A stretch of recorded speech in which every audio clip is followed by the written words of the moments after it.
ദുരൂഹതകൾ ഒന്നുമില്ലാത്ത മറ്റൊരു കൊലപാതകം, അതിക്രൂരമായ കൊലപാതകം, സമാനതകൾ ഇല്ലാത്ത ക്രൂരകൃത്യം കഴിഞ്ഞയാഴ്ച പാലക്കാട് ജില്ലയിലെ നെന്മാറയിൽ സംഭവിച്ചു.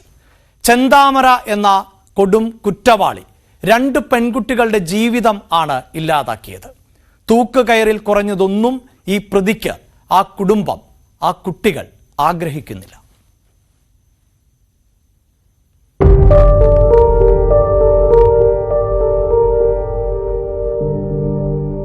ഒരേ ദിവസം മിനിറ്റുകളുടെ വ്യത്യാസത്തിൽ അമ്മയും മകനും അതിക്രൂരമായി വെട്ടിക്കൊല ചെയ്യപ്പെടുന്നു. പ്രതി ഒരു നാടിന് മുഴുവൻ ഭീതിയിലാഴ്ത്തിയ കൊടിയ അന്ധവിശ്വാസിയായ ക്രിമിനൽ സൈക്കോപാത്ത് ചെന്താമര. ഇതാണ് കൊല്ലപ്പെട്ട സുധാകരന്റെ വീട്. രാവിലെ 10 മണിയോടുകൂടി സുധാകരൻ ഇരുചക്ര വാഹനത്തിൽ വീട്ടിൽ നിന്നും പുറത്തിറങ്ങും. തൊട്ടടുത്ത വീട്ടിലെ അയൽവാസി കൂടിയായ പ്രതി ചെന്താമര ഇവിടെ വെച്ചാണ് സുധാകരനെ വെട്ടിക്കൊല്ലുന്നത്. സുധാകരന്റെ ചോരപ്പാടുകൾ ഇപ്പോഴും ഇവിടെ ശേഷിക്കുന്നുണ്ട്. സ്വന്തം മകനെ വെട്ടിക്കൊന്നപ്പോൾ നിലവിളിച്ചോടിയതായിരുന്നു സുധാകരന്റെ അമ്മ ലക്ഷ്മി. ഈ വീട്ടിലാണ് അമ്മ ലക്ഷ്മി ഉണ്ടായിരുന്നത്. അവിടെ നിന്നും സ്വന്തം മകൻ മരണവെപ്രാളത്തിൽ പിടയുമ്പോൾ ആ അമ്മ നിലവിളിച്ച് ഓടി വന്നു. ആ വരവിൽ അമ്മയെയും പ്രതി വെട്ടി. 1 or 2 തവണയല്ല, 16 തവണ ആഴത്തിലുള്ള മുറിവുകൾ. ഇവിടെ വെച്ചാണ് ഈ പ്രതി ലക്ഷ്മി അമ്മയെ വെട്ടി കൊലപ്പെടുത്തുന്നത്. ലക്ഷ്മി അമ്മയുടെ ചോരപ്പാടുകളും ഇപ്പോഴും ഇവിടെ ശേഷിക്കുന്നുണ്ട്.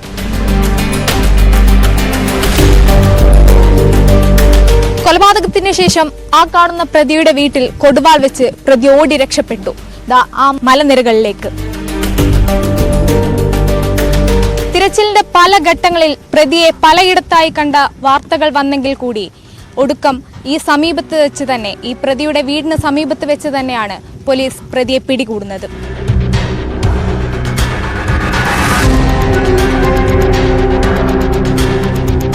ഇതാണ് നെല്ലിയാമ്പതി പോത്തുണ്ടി മലനിരകൾ. അതിക്രൂരമായ 2 കൊലപാതകങ്ങൾ ചെയ്തതിനു ശേഷം പ്രതി ഓടി രക്ഷപ്പെട്ടത് ഇവിടേക്കാണ്. 2 ദിവസം നാട്ടുകാരുടെയും പോലീസിന്റെയും കണ്ണിൽപ്പെടാതെ പ്രതി രക്ഷപ്പെട്ടത്, ഒളിച്ചു കഴിഞ്ഞത് ഈ മലനിരകളിലാണ്. ഈ മലനിരകളുടെ ഓരോ ഇടുക്കുകളും സമീപത്തെ ഓരോ ചെറുവഴികളും വളരെ കൃത്യമായി അറിയാവുന്ന പ്രതി പക്ഷേ വിശപ്പ് സഹിക്കാതെ 2ാം നാൾ ഇറങ്ങി വരുന്നു. അതിനുശേഷം പോലീസിന്റെ പിടിയിലാവുന്നു.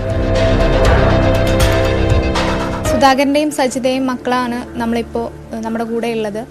ഈ പ്രതിയെ കസ്റ്റഡിയിലെടുക്കലും ബാക്കി തെളിവെടുപ്പിനൊക്കെ ഇനി വരും ദിവസങ്ങളിൽ തന്നെ അത് ഉണ്ടാകും. അയാൾ പറയണത് ഫുള്ളായിട്ട് വിശ്വസിക്കാതെ അയാളെ തൂക്കിക്കൊല്ലാൻ നല്ല ശിക്ഷ തന്നെ കൊടുക്കാൻ നോക്കുക. അമ്മയും അച്ഛനും അച്ഛമ്മയും വേദനിച്ച പോലെ തന്നെ അയാളും അതിന് ഇരയാവണം, അത്ര മാത്രമേ ഉള്ളൂ. കൂടുതലൊന്നും വിധി നീണ്ടുപോകാതെ പെട്ടെന്ന് തന്നെ വിധി വരിക. അമ്മൻ്റെ ഇനിയും ഈ വിധി വന്നിട്ടില്ല, അപ്പോൾ അതിനെ പോലെ ലാഗടിക്കാതെ പെട്ടെന്ന് വിധി വരിക. സ്പെഷ്യൽ പ്രോസിക്യൂഷനൊക്കെ വെച്ച് എല്ലാം പെട്ടെന്ന് തന്നെ എല്ലാം നടപ്പിലാക്കുക. അയാളെ തൂക്കിക്കൊല്ലുക പരമാവധി. 2 കൊലപാതകങ്ങൾ നടന്നതിന്റെ ഭീതിയിലാണ് ഇപ്പോഴും പോത്തുണ്ടി ബോയൻ കോളനിയിലെ നിവാസികൾ. ഇതാണ് നെന്മാറയിലെ ആ ബോയൻ കോളനി. പോലീസുകാർ പോയി അവിടെ നിന്ന് ചാടിയാൽ എടുക്കുകൊണ്ടല്ല കുട്ടികൾ പഠിക്കുന്നത്. അതാ കുട്ടികൾ വരുന്നത്. അന്ന് കൈയും കാലം കെട്ടിയിട്ടിട്ട് കുട്ടികളുടെ ഉമ്മാർത്തോണ്ട് ചാർജാറൊന്നും വെട്ടിക്കൊല്ലാനാണ് അവർ പറയുന്നത്. വെട്ടി അങ്ങനെ കൈയും കാലം കൊട്ടി ആ കുട്ടികളുടെ ഉമ്മാർത്തോണ്ട് കൊടുക്കണം. എന്നിട്ട് ആ കുട്ടികൾ പാസ്സാക്കണം, വെട്ടിക്കൊല്ലണം. അതാണ് വേണ്ടത്. അതിനെ കൈ കെട്ടിയിട്ട് അന്ന് ജനങ്ങളൊക്കെ അങ്ങനെയാണ്. അന്ന് ജനങ്ങളുടെ ഒന്നും കിട്ടിയില്ലല്ലോ. പോലീസ് തന്ത്രമായിട്ട് കൊണ്ടുപോയി. ക്രൂര കൊലപാതകത്തിന്റെ നടുക്കത്തിൽ നിൽക്കുമ്പോഴും പോലീസിന് നേരെ ഈ നാട്ടുകാർ ഉന്നയിക്കുന്ന ആരോപണങ്ങൾ ചെറുതല്ല. പലവട്ടം പ്രതിക്കെതിരെ നാട്ടുകാർ പരാതി നൽകിയതാണ്. പ്രതി വധഭീഷണി മുഴക്കുന്നുണ്ടെന്നും സമീപവാസികളെ ഉൾപ്പെടെ ഭീഷണിപ്പെടുത്തുന്നുണ്ടെന്നും കാട്ടി പലതവണ നാട്ടുകാരുൾപ്പെടെ പരാതിപ്പെട്ടു. പക്ഷേ പോലീസ് അതൊന്നും ഒരു ഘട്ടത്തിൽ പോലും ഗൗരവത്തിലെടുത്തില്ല. അതുതന്നെയാണ് ഇപ്പോഴും ഈ നാട്ടുകാർ ചൂണ്ടിക്കാട്ടുന്നത്. പ്രതിയോടൊപ്പം ഈ പോലീസിനോടും ഇവർക്ക് രോഷമുണ്ട്. ക്യാമറാമാൻ പ്രജിത് കൊങ്ങാടിനൊപ്പം ആയിഷത്തുൽ ഷംന, ന്യൂസ് 18. 2.5 വയസ്സുകാരിയെ എന്തിനാണ് അമ്മാവൻ കൊലപ്പെടുത്തിയത്, ആരൊക്കെയാണ് അതിന് പിന്നിൽ എന്ന് ബാലരാമപുരത്തെ ജനങ്ങൾക്ക് ഇപ്പോഴും അറിയില്ല. എന്നാൽ പോത്തുണ്ടിമലയിലെ ജനങ്ങൾക്ക് കൃത്യമായി അറിയാവുന്ന കുടുംബമായിരുന്നു സുധാകരൻ്റേത്. സുധാകരനും കുടുംബവും എങ്ങനെയാണ് കൊലക്കത്തിക്ക് ഇരകൾ ആയത് എന്നത്. പോലീസിന്റെ അനാസ്ഥയെ തുടർന്നാണ് ആ 2 ജീവിതങ്ങൾ ഇല്ലാതായത് എന്ന് ആ നാട്ടുകാർ ഉറപ്പിച്ചു പറയുന്നുണ്ട്. ചെന്താമര എന്ന സൈക്കോയെക്കുറിച്ച് അവിടെയുള്ളവർക്ക് ഉത്തമ ബോധ്യവും ഉണ്ട്. ഐഷുത്തുൽ ഷംനയാണ് വാർത്തയുടെ വിശദാംശങ്ങളുമായി ചേരുന്നത്. ഷംന, ഈ കൊലപാതകത്തിന്റെ കാരണം എന്ത് എന്നതിൽ ഒരു സംശയവുമില്ല, തർക്കവുമില്ല. പോലീസിന് കൃത്യമായ റിപ്പോർട്ട് തയ്യാറാക്കാൻ സാധിച്ചിട്ടുണ്ട്. പക്ഷേ ആ കൊലപാതകത്തിന്റെ ഉത്തരവാദിത്തത്തിൽ നിന്ന് പോലീസിന് ഒരിക്കലും ഒഴിഞ്ഞു മാറാൻ സാധിക്കില്ല. 2019 ഇതേ കുടുംബത്തിലെ ഒരു സ്ത്രീയെ വകവരുത്തിയതാണ് ചെന്താമര. അത് പിന്നീട് അതിൽ ജാമ്യത്തിലിറങ്ങുമ്പോൾ, ഇതേ കേസിൽ ജാമ്യത്തിലിറങ്ങുമ്പോൾ ഇങ്ങനെയൊരു കൊലപാതക സാധ്യത മുന്നിൽ ഉണ്ടായിരുന്നിട്ടും അത് തടയാൻ പോലീസിന് സാധിച്ചില്ല. എങ്ങനെയാണിപ്പോൾ ഇതിന്റെ അന്വേഷണം മുന്നോട്ട് പോകുന്നത്? മറ്റ് നടപടിക്രമങ്ങൾ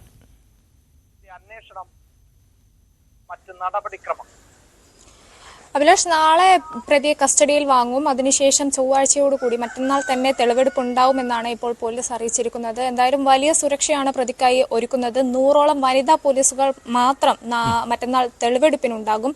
ഡ്രോൺ അടക്കമുള്ള പരിശോധനകൾ ഉണ്ടാകും. കാരണം ഈ പ്രദേശവാസികൾക്ക് ഇപ്പോഴും ഈ പ്രതിയോടുള്ള രോഷം അല്ലെങ്കിൽ പോലീസിനോടുള്ള രോഷം അത് കെട്ടടങ്ങിയിട്ടില്ല. കാരണം ഈ പ്രതി പലപ്പോഴായി ഈ നാട്ടുകാരെ ഉൾപ്പെടെ, ഈ സുധാകരന്റെ കുടുംബത്തെ മാത്രമല്ല മറ്റു നാട്ടുകാരെ കൂടി ഈ കൊല്ലുമെന്ന് ഭീഷണിപ്പെടുത്തിയിരുന്നു.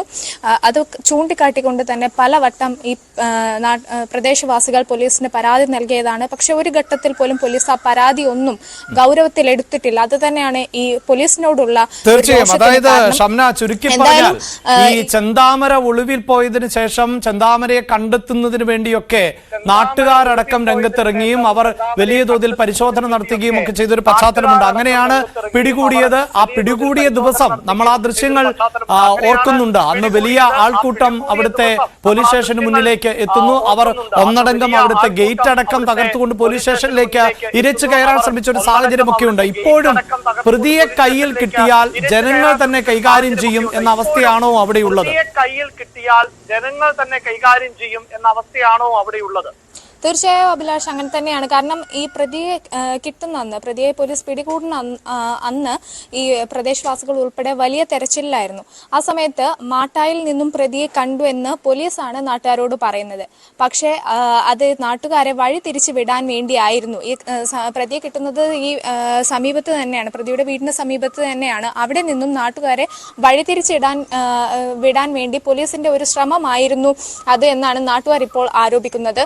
കാരണം ഈ പ്രതിയെ കയ്യിൽ കിട്ടിയാൽ നാട്ടുകാർ ഉൾപ്പെടെ തെരച്ചിലിന് മുന്നിട്ടിറങ്ങിയതും അതുകൊണ്ട് തന്നെയാണ്. പോലീസിനല്ല, പ്രതിയെ തങ്ങൾക്കായിരുന്നു കിട്ടേണ്ടത് എന്നാണ് നാട്ടുകാർ പറയുന്നത്. കാരണം ഈ പോലീസിലുള്ള ഇവരുടെ വിശ്വാസം അത് തീർത്തും നഷ്ടപ്പെട്ട ഒരു സ്ഥിതിയായിരുന്നു. സുധാകരന്റെ മക്കൾ ഉൾപ്പെടെ ഈ നാട്ടുകാർ മുഴുവനായും ഈ പോലീസിൽ പല തവണ പരാതി നൽകിയിട്ടുണ്ടായിരുന്നു. പക്ഷേ അപ്പോൾ പോലീസ് ചോദിച്ച ഒരേ ഒരു ചോദ്യം, ഭീഷണിപ്പെടുത്തിയിട്ട് മാത്രമല്ലേ ഉള്ളൂ, മറ്റൊന്നും ഈ പ്രതി ചെയ്തിട്ടില്ലല്ലോ, കോടതി ജാമ്യം നൽകിയ പ്രതിയാണ്, ഞങ്ങൾക്ക് അതിൽ എന്ത് ചെയ്യാൻ കഴിയും, ഇങ്ങനെ പറഞ്ഞാണ് പോലീസ് കൈമലർത്തിയത്. അതുകൊണ്ട് തന്നെ ഈ നാട്ടുകാർക്ക് ഒരു ഘട്ടത്തിൽ പോലും പോലീസിന് വിശ്വാസം ഉണ്ടായിരുന്നില്ല. പിന്നീട് തെരച്ചിലിന്റെ ഘട്ടത്തിൽ പോലും ഈ പ്രതിയെ പിടികൂടാൻ സഹായിക്കുക എന്നതിലപ്പുറം ഈ പ്രതിയെ തങ്ങളുടെ കയ്യിൽ കിട്ടി കൈകാര്യം ചെയ്യുക എന്നത് തന്നെയായിരുന്നു നാട്ടുകാരുടെ ലക്ഷ്യം. അത് അവർ വ്യക്തമാക്കുന്നുമുണ്ട്. എന്തായാലും ഇനി ആദ്യഘട്ടത്തിൽ പോലീസ് പറഞ്ഞിരുന്നത് നാട്ടുകാരുടെ രോഷം അത് കെട്ടടങ്ങിയതിനു ശേഷം മതി ഈ തെളിവെടുപ്പ് അടക്കമുള്ള നടപടികൾ എന്നായിരുന്നു. പക്ഷേ അത്രയും അതിന് കാത്തു നിന്നാൽ ഒരുപക്ഷെ ഈ കേസിന്റെ അന്വേഷണം ഉൾപ്പെടെ പിന്നീട് നീണ്ടുപോകാൻ സാധ്യതയുണ്ട്. അത് കണക്കിലെടുത്താണ് വൻ സുരക്ഷാ സന്നാഹങ്ങളോടുകൂടി ഈ തെളിവെടുപ്പ് നടക്കുന്നത്. നേരത്തെ തന്നെ ഈ പോലീസ് സ്റ്റേഷൻ ആക്രമിച്ചത് ഉൾപ്പെടെയുള്ള കാര്യങ്ങൾ ചൂണ്ടിക്കാട്ടി ഈ നാട്ടുകാരുടെ നേരെ പോലീസ് കേസ് എടുത്തിരുന്നു. അവരെ റിമാൻഡ് ചെയ്തിരുന്നു. പക്ഷേ പിന്നീട് അതേ ജയിലിൽ നിന്നും ഈ പ്രതിയെ സുരക്ഷാ കാരണങ്ങൾ മുൻകാട്ടി പ്രതി അവിടെ നിന്നും മാറ്റി വിയൂരിലെ അതീവ സുരക്ഷാ ജയിലിലേക്കാണ് മാറ്റിയത്. അപ്പോഴും ഈ നാട്ടുകാർ ഉൾപ്പെടെ ചോദിക്കുന്നത്, ഏതെങ്കിലും ഒരു ഘട്ടത്തിൽ ഈ പ്രതിക്കൊരുക്കിയ സുരക്ഷയുടെ ഒരു പകുതിയെങ്കിലും തങ്ങൾക്കൊരുക്കിയിരുന്നെങ്കിൽ, അല്ലെങ്കിൽ ഒരു പോലീസുകാരനെങ്കിലും അവിടെ വന്ന സ്ഥലം ഒന്ന് സന്ദർശിച്ചു പോയിരുന്നെങ്കിൽ ഒരുപക്ഷെ ഈ ഇരട്ട കൊലപാതകം അത് അവിടെ സംഭവിക്കില്ലായിരുന്നു എന്ന് തന്നെയാണ്. കാരണം 2019 ഈ സജിതയെ കൊലപ്പെടുത്തുന്നതടക്കം, സുധാകരന്റെ ഭാര്യ സജിതയെ കൊലപ്പെടുത്തുന്നതടക്കം ഈ പ്രതിക്ക് മറ്റ് പ്രകോപനമോ ഒന്നും ഉണ്ടായിരുന്നില്ല. വെറും അന്ധവിശ്വാസത്തിന്റെ പേരിൽ, അല്ലെങ്കിൽ ആ കുടുംബത്തോട് ഈ പ്രതിക്കുണ്ടായ ഒരു സംശയം, അതിൽ നിന്നുണ്ടായ ഒരു വൈരാഗ്യം, അതിന്റെ പുറത്ത് മാത്രമാണ് 2019 കൊലപാതകം സംഭവിക്കുന്നത്. അതിനുശേഷവും ഈ പ്രതി കസ്റ്റഡിയിലായി. അതിന്റെ വിചാരണ പോലും തുടങ്ങിയിട്ടില്ല. ആ ഘട്ടത്തിൽ പ്രതി ജാമ്യത്തിൽ ഇറങ്ങുന്നു. പിന്നീട് ജാമ്യത്തിൽ ഇറങ്ങി 2 മാസം ഈ പ്രതി ഈ നെന്മാറ പോത്തുണ്ടി ബോയൻ കോളനിയിൽ ഉണ്ടായിരുന്നു. അവിടെ വെച്ച് പ്രതി പലപ്പോഴായി ഭീഷണിപ്പെടുത്തി 5 പേരെ കൊല്ലാനുണ്ട്. അതായത് ഈ പ്രതിയുടെ ഭാര്യ, മകൾ, മറ്റ് സമീപവാസികൾ, സുധാകരന്റെ കുടുംബം, ഇങ്ങനെയുള്ള മറ്റ് 5 പേരെ കൂടി കൊലപ്പെടുത്താനുണ്ട് എന്ന് ഈ പ്രതി ആദ്യഘട്ടം മുതൽ തന്നെ ഭീഷണി മുഴക്കിയിരുന്നു. ഒപ്പം തന്നെ അതിനുവേണ്ടി ഈ വടിവാൾ ഉൾപ്പെടെ, വെട്ടുകത്തി ഉൾപ്പെടെ പ്രതി സൂക്ഷിച്ചിരുന്നു. അത് ദേഹത്ത് കൊണ്ട് നടന്നിരുന്നു. ഇതൊക്കെ പ്രദേശവാസികൾ ചൂണ്ടിക്കാട്ടി ഇവർ പോലീസിൽ പലവട്ടം പരാതി നൽകി. പോലീസ് പക്ഷേ ഒരു ഘട്ടത്തിൽ പോലും അത് ഗൗരവമായി എടുത്തില്ല. അതിനുശേഷം ഈ കൊലപാതകം നടന്നു. അപ്പോഴും ഈ പ്രദേശവാസികൾ ആവർത്തിച്ച് പറഞ്ഞു കൊടുക്കേണ്ടി വന്നു. ഈ മലനിരകളെ കുറിച്ച് അല്ലെങ്കിൽ പ്രതിയെ ഒളിക്കാൻ സാധ്യതയുള്ള സ്ഥലങ്ങളെ കുറിച്ച് ഈ പ്രദേശവാസികളാണ് മിക്കപ്പോഴും പോലീസിന് പറഞ്ഞു കൊടുത്തിരുന്നത്. കാരണം ആദ്യഘട്ടത്തിൽ ഈ 2019 കൊലപാതകത്തിന് ശേഷവും പ്രതി ഓടി രക്ഷപ്പെട്ടത് ഇതേ മലനിരകൾക്കാണ്. അവിടെ ഈ പ്രതിക്ക് കൃത്യമായി അറിയാവുന്ന സ്ഥലമാണ്. കാരണം ഈ സമീപത്ത് തന്നെയുള്ള പ്രതിയാണ്. അതിനപ്പുറം ഇയാൾക്ക് ഈ മേഖല വളരെ കൃത്യമായി, ഇവിടെയുള്ള ചെറിയ ഇടവഴികൾ, മലനിരകളിലെ ഇടുക്കുകൾ, ഇതൊക്കെ വളരെ കൃത്യമായി അറിയാവുന്ന പ്രതിയാണ്. അതുകൊണ്ട് തന്നെ നാട്ടുകാർ ഇടപെട്ടാണ് ഈ പ്രതിയെ, അല്ലെങ്കിൽ നാട്ടുകാരുടെ ഒരു സഹായം വലിയ രീതിയിൽ പോലീസിന് ഉണ്ടായിരുന്നു. എന്തായാലും ഇനി തെളിവെടുപ്പിന് കൊണ്ടുവരുമ്പോൾ അതെങ്ങനെ എന്നത് പോലീസിന് വലിയ ആശങ്കയാണ്. കാരണം ഈ ബോയൻ കോളനിയിൽ നിന്ന് വളരെ തിങ്ങി നിറഞ്ഞ വീടുകളുള്ള ഒരു ഏരിയ ആണ്. അതുകൊണ്ട് തന്നെ ഈ എത്രയൊക്കെ സുരക്ഷ ഉറപ്പാക്കിയാലും ഒരുപക്ഷെ പോലീസിന് അത് എത്ര കണ്ട് സാധ്യമാകും എന്നതാണ് വലിയ ചോദ്യം. നേരത്തെ ആദ്യഘട്ടത്തിൽ ഇത് രഹസ്യമായി തെളിവെടുപ്പ് നടത്താം, അല്ലെങ്കിൽ നാട്ടുകാരുടെ രോഷം കെട്ടടങ്ങിയതിനു ശേഷം മാത്രം മതി എന്നതൊക്കെ ഉന്നത പോലീസ് ഉദ്യോഗസ്ഥർ വ്യക്തമാക്കിയിരുന്നു. പക്ഷേ പിന്നീട് കേസ് അന്വേഷണം ഉൾപ്പെടെ പിന്നീട് അത് നീണ്ടുപോകാനുള്ള ഒരു സാധ്യത കണക്കിലെടുത്താണ് പ്രതിയെ നാളെ തന്നെ കസ്റ്റഡിയിൽ വാങ്ങി മറ്റന്നാളോടുകൂടി തെളിവെടുപ്പ് നടത്താം എന്ന ഒരു ചിന്തയിലേക്ക് വരുന്നു. ഒപ്പം തന്നെ വെറും ഒരു തെളിവെടുപ്പിന് പകരം കുറ്റകൃത്യം പുനരാവിഷ്കരിക്കൽ അടക്കമുള്ള നടപടികളിലേക്കാണ് കടക്കുക. കാരണം ഈ കുറ്റകൃത്യം അല്ലെങ്കിൽ ഈ കൊലപാതകം നേരിട്ട് കണ്ട ദൃക്സാക്ഷികളില്ല. ആ ഒരു ഘട്ടത്തിൽ തന്നെ ഇതിന്റെ കൂടുതൽ തെളിവുകൾ ശേഖരിക്കേണ്ടതുണ്ട്. അതിനുവേണ്ടി തന്നെ കുറ്റകൃത്യം ആവിഷ്കരിക്കലാണ് നടക്കുക. ഒപ്പം ഈ പ്രതിയുടെ മൊഴി അത് പൂർണ്ണമായും വിശ്വാസത്തിലെടുക്കാൻ കഴിയാത്ത ഒരു സാഹചര്യമുണ്ട്. കാരണം ഈ പ്രതി പലപ്പോഴായി പോലീസിനെ തെറ്റിദ്ധരിപ്പിക്കുന്ന രീതിയിലാണ് മൊഴി നൽകിയിരുന്നത്. പിന്നീട് ഈ പ്രതിയുടെ പരിശോധന നടത്തിയ ഘട്ടത്തിൽ വിഷക്കുപ്പി, പകുതി കാലിയായ ഒരു വിഷക്കുപ്പി കണ്ടെത്തിയിരുന്നു. അത് ആദ്യഘട്ടത്തിൽ വലിയ രീതിയിൽ ആശങ്ക ജനിപ്പിച്ചിരുന്നു. കാരണം ഈ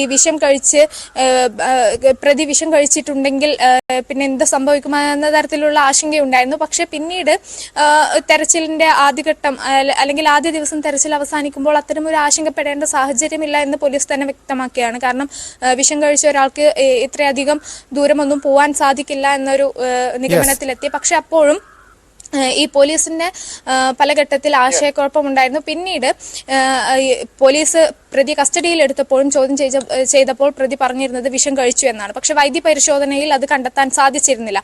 അങ്ങനെ പല ഘട്ടത്തിൽ പിന്നെ അതുപോലെ സുധാകരൻ വണ്ടി വന്ന് ഇടിച്ചു, അതിന്റെ പ്രകോപനത്തിലാണ് വെട്ടിയത് എന്ന് ഉൾപ്പെടെ പ്രതി മൊഴി നൽകി. പക്ഷെ അതൊക്കെ തീർച്ചയായും അത്തരത്തിലൊക്കെയുള്ള മൊഴികൾ ആണ് ഇപ്പോൾ ചെന്താമരയുടെ ഭാഗത്ത് നിന്നുണ്ടായിട്ടുള്ളത്. എങ്കിലും ഈ കുറ്റകൃത്യത്തിന് സുധാകരന്റെ മക്കൾ പറയുന്നത് പോലെ തൂക്കുകയറിൽ കുറഞ്ഞതൊന്നും കേരളത്തിന്റെ പൊതുസമൂഹവും ആഗ്രഹിക്കുന്നില്ല എന്ന് വേണം. അത്രമേൽ പകയോടുകൂടി കാത്തിരുന്നാണ് ഒരു കുടുംബത്തെ ഇല്ലാതാക്കിയത്, 2 പെൺകുട്ടികൾ അനാഥരായത്. ചെന്താമരയെപ്പോലെ തന്നെ മറ്റൊരു സൈക്കോ ആണ് ഋതു. 3 പേരുടെ ചോര കണ്ടിട്ടും ഋതുവിന്റെ മനോനിലയിൽ ഒരു മാറ്റവുമില്ല. 4ാമത്തെ ആൾ, അതായത് ഗുരുതരമായി പരിക്കേറ്റ 4ാമത്തെ ആളുടെ കൂടി മരണം കൊതിക്കുകയാണ് ഋതു.